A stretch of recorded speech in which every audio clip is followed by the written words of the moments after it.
This seems like a bit of a bizarre plan that's been leaked, assassinating the Ayatollah's son. Is this just designed to put the ghoulies up the Ayatollah and scare him, basically? Who knows? But I think the bigger issue is, one, President Trump is saying that, as you just showed on your announcement, that we really need a deal or it's going to be traumatic. What's the point of a deal? Do you really think Iran is going to honor their side of the deal? I mean, it's a joke. You know, what do you think Iran's going to do? They're not going to commit suicide. I suspect if they're rational thinkers, they can agree to most anything Trump wants at the end of the day.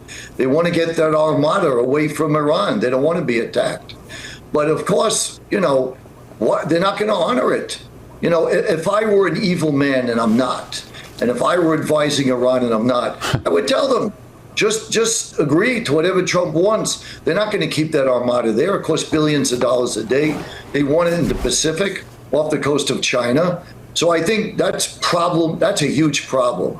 So I worry that, you know, a lot of people are saying, oh, we're avoiding a war. No, you're not. The very existence of the regime in Iran is endless wars. Look at all the wars in the Middle East in the last 50 years. Who's been funding it, fueling it, and supporting it? Iran. So if you really want to end endless wars, you have to do something about this regime, because their very existence is about creating wars.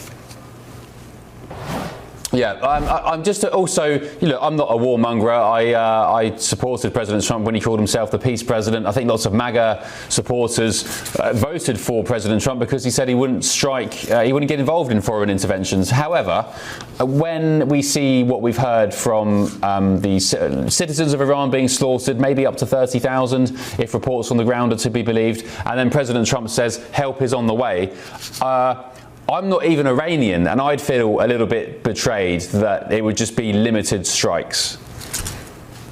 No, you're absolutely right. That's a very good reason to do it alone. But I think you have to think of it this way.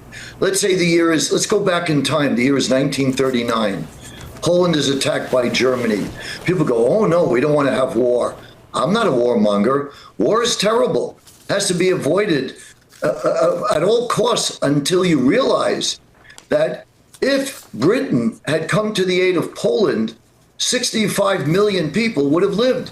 That's the number of people who died in World War II.